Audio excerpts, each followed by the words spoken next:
Well, hello there, Shannon. Hello. Thanks for being with us today. I'm very excited to have you on today because we talk about stories on this podcast a lot in lots of different ways that are business related. And I always had in my mind that I want to make sure that we're also connecting with the personal and helping people with their personal stories, but also some of the stories that are maybe more universal, but are a little bit taboo to talk about. Oh, I love taboo. And you're the perfect person to crack this wide open for us today, Shannon. Yes, You please. have all the qualifications. So we're going to talk today, people, about the talk. We're going to talk about many of us. This is a universal experience where at some point you have either received the talk about the birds and the bees, if that was the way it was framed for you, or the wildebeests and the, I don't know, water buffalo, like so many different ways that sexual education story has been presented to us as young adults at different stages in our lives, or that as parents, we're I'll do this differently when I'm an adult and I'm a parent. And then it gets to the day where you've decided to do it. And all of a sudden you're like, why do I feel flustered? Like, why is all this stuff going on? Especially when it's such a universal experience to receive this story and to give this story. It is I think that, literally the foundation of life. I think that is a very important point that we often forget, that it's a part of life. It's a part of our health. Yes. Yeah. And so before we jump into that, I'm going to let the Yeah. audience know a little bit more about you. So Shannon, could you introduce yourself a little bit and let us know what it is that you do? Sure. So I'm Shannon Widlansky. I'm a retired OBGYN. I am a master certified life coach. And I coach parents to feel more confident talking to their kids about sex. So my business is called Having the Talks, plural, because I So good. actually So good. I actually So believe good. it's multiple small talks, not one big fire hydrant of information. So the way many of us might have experienced that talk. Guilty. So that is what I do. I help parents really get started talking because there's a lot of amazing books and programs, but what I found is all those books and programs don't actually get people to start talking if they are still uncomfortable. They find reasons to get in their way, like school will teach them, or I figured it out, they'll figure it out, I don't need to do it. Yeah, I had to figure it all out on my own because my parents didn't talk to me in any candid way. So they should have to have the same experience. Oh, how productive. Exactly. Exactly. That's parenting. A plus. A plus. So I want to talk a little bit about what this experience was like for me. When I was thinking about talking with you today, I thought, okay, what was my experience like with this? How is it the same, and how is it maybe different than the way other people experienced having the talk from a parent or a guardian? And for me, I come from a single parent family. My mom was 48 years as a nurse practitioner and then a nurse in the mental health field. And so when I had the talk, like she was like like we are having the talk now. And there was a lot of clinical terms that were used. And I feel like there was space for me to ask questions, but it was very much like, this is a checklist. And I was at a doctor's appointment. Like I think I was in my room when I had the talk, but I felt kind of like maybe I was in a doctor's office with the paper on the table, and I'm sitting there and I'm receiving the information. Maybe she even had a little rolly stool where she came over and she talked to me about it, and we never talked about it again. So that was my experience. Yeah. You got more of a talk than I did. Tell me about what happened for you. So I'm the younger of two kids, and my sister's 4 years older. So I think my parents thought they were like patting themselves on the back because they put the book What's Happening to Me, which is a book about puberty. It's, with cartoons. They put it on the family bookshelf, and it was like, yep, we did it. Like, we're so liberal. We put a book about puberty. Hopefully they'll find it and read it. And oh my gosh. And I think they tried more with my sister, and I think they were like, oh, just forget it. We're not doing this. So I actually got most of my education from my sister, actually. But that was done more in a way of her yelling at me. Like, your older sister was yelling at you? Yeah. Like, that's how I got sex information. It's like, don't have sex before you're ready because, you're going to let them do anything to you. Okay. I'm like, okay.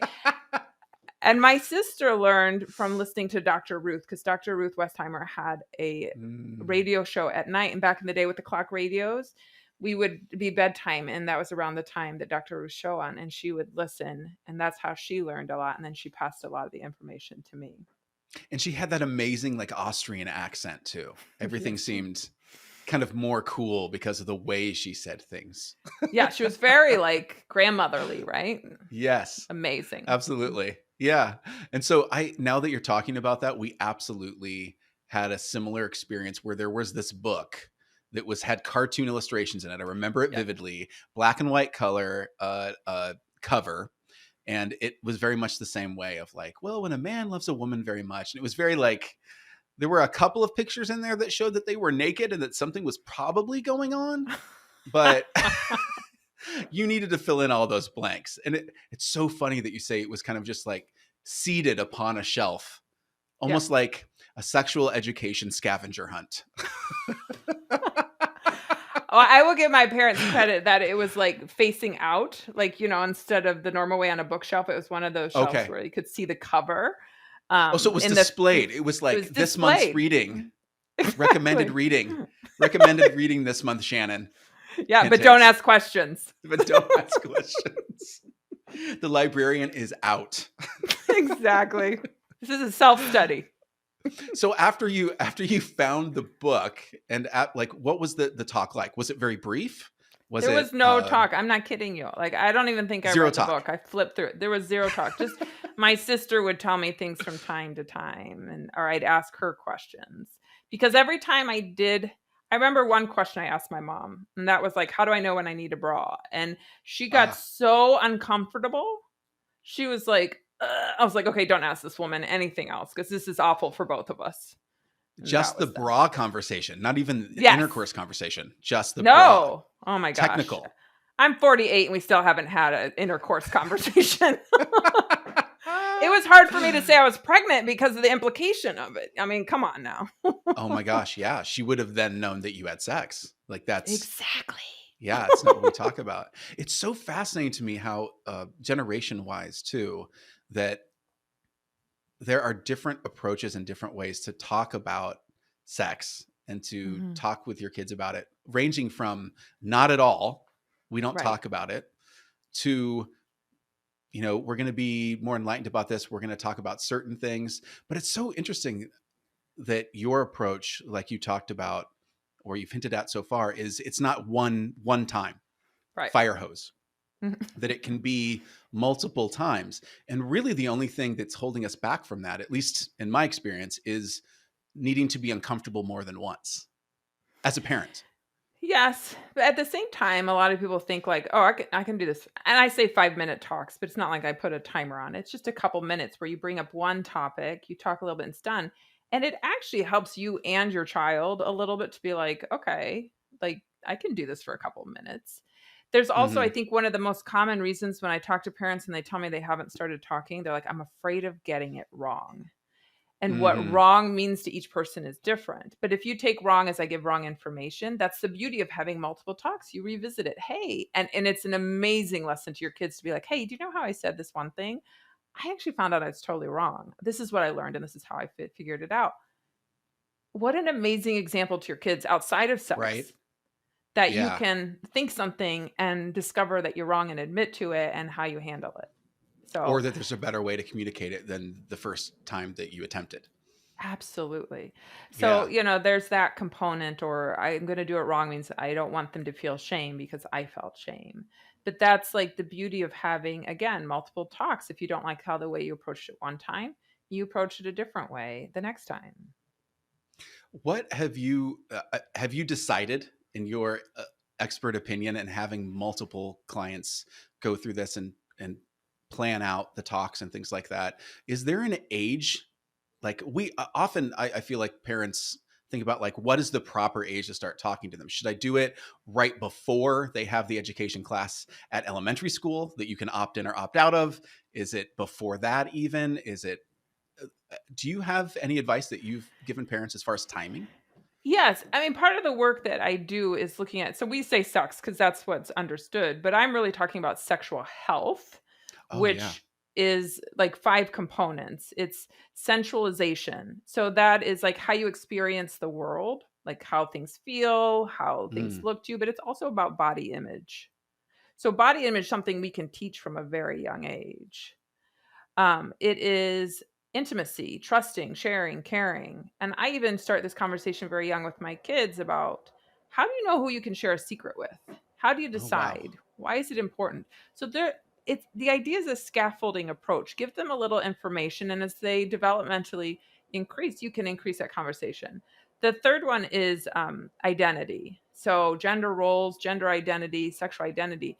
And this is where I work with parents to be like, they're not going to talk if they're using my values. So it's Hmm. important to like just be open enough to explore, what are the values you want to have? Do you Oh wow. Yeah. want to use heteronormative language? Meaning, do you want to Mm. assume that your child is heterosexual and use that like Hmm. when you find a man or a woman? Because I'd offer, if you do that, then you are implying that that's what you expect of them, even if that's not what you mean. It's But I so have important. seen, yes, I have seen people that are gay be like, I don't feel like I can tell my parents because I think they've expected me to be straight. So I Hmm. offer parents, like, let's look at gender identity and the language we use, and what kind of invitation do you want to create for your child? And that's based on their values, but at least be open to considering it. I love that scaffolding idea, that you're Yes. allowing for them to kind of build a structure as they go, and that you can move within, and it doesn't have to be rigid as far Mhm. as what you've come to understand the talk should be with your own scaffolding. Exactly, and that's why Love I that think you image. have to look at all of those circles. So the usual stuff that you expect, puberty and repro health, and the last one is sexualization, which includes consent. It's like media Mm. portrayal. So one of my favorite conversations is talking to my kids about, okay, when Wonder Woman was made by a female director, these were the costumes used, and when Justice League was made by a male director, which you can leave the gender part of who directed it, but Hmm. they did have a very different, more exposed outfit. What, and talking about that media portrayal of why would you make it different? Like a warrior would not have an exposed abdomen, but in Hmm. Justice League they gave him an exposed abdomen, and why is that in those kind of conversations? But consent is also very important, and we try to teach consent from a young age. Like, you don't have to hug anyone you don't want to hug. Like, I always told my kids, like, when someone wanted to hug them and they had that horrified look of like, ugh, I tell them, hug, handshake, or high five. What do you want to do? Like, Yep. you don't have to touch anyone you don't want to touch. So And you're right. So that's such a great answer. And that's really good for me to consider as well. Because I have one talk that's happened, for better or for worse. And then there's a second one that's coming up very, very quickly. And so I love the idea that this doesn't have to be one conversation, that there's a scaffolding approach, and that also these conversations start way earlier, and yeah. can start with, like you said, sensualization, with image, Hmm. with having talks about what you're seeing on TV or a movie you're watching with them, and saying like, hey, you can tell that there's a difference between this director's approach and this director's approach on this Right. same topic, based Right. off of what lens they're seeing the world through. Right. Who are they That's trying to appeal I to? love that. Who are they trying to appeal to? Who's the audience? And then how much of that are you choosing to take in? And you don't have to make that mean the same thing for you. Love Right. that. And that's the thing. I think, especially as kids get older, the more that you can bring in less personal things, meaning like a TV show. Hey, did you notice that? Like, whether there's something involving consent or trusting, what did you think? Like, I'm a strong believer in starting the conversation with a question, because then it gives you an idea what they already know. It also gives them a Hmm. buy-in. I want to hear your thoughts. This is not just me talking at you. I want to hear what you know and what you think, but it also helps me know, where am I starting from to know where to go. My wife has something that she says to both of our kids that's been super helpful, and I've noticed that they've just run with it, and they're even becoming, in my view, better media consumers than definitely I was at that age. But when they're watching something, she will say critical eye. And that's the buzzword now for them to realize that they are looking at all those things. Like, is what's being Mhm. portrayed right now, first of all, if it's an older movie or show, do those tropes still hold true? And also, if it's a newer one, like, is the way that, like, to your point, what filter was this gone through? Was it a male gaze? Was it a female gaze? Was it something else? Right. Just Even wonderful. Scooby-Doo. Yeah. Scooby-Doo is one of my favorite. It was a very platonic group of friends. And the newer Scooby-Doo has like Daphne and Fred in a relationship and Velma and Shaggy. And I was like, what is going on? I don't understand. And it is not right or wrong, but it's a great conversation. Like, why do you think they changed the dynamic? Like, what do you think about that? So yeah, but even like you can start from diapers. I always tell parents, like, just using correct terminology of body parts has shown to make a difference. If a child has a problem, that they're more likely to be understood what's going on, and they're more likely to be believed if they know the correct terminology. Got you. So you mean just like using the proper words for things? Yeah, like vulva. Yes. Can I say that? Yeah. Yes. You can say all the words. Let's get them all out of the way right now. Vulva. Let's do penis. Clitoris, let's do vagina. Clitoris. Scrotum. Yes. All of them. Labia. Let's use all the words. Yep. Okay. I'm going on iTunes right after this and making sure everyone knows that we're using words on this this week's episode. Explicit. I'm going to put a big banner across it. I bet our viewership goes up by like 900%. You're welcome. Just kidding. I know. Yeah, they're gonna be so disappointed that we're talking about the talk instead of something else. So your story and my story, obviously a bit different as well. Lots of people have some version of this.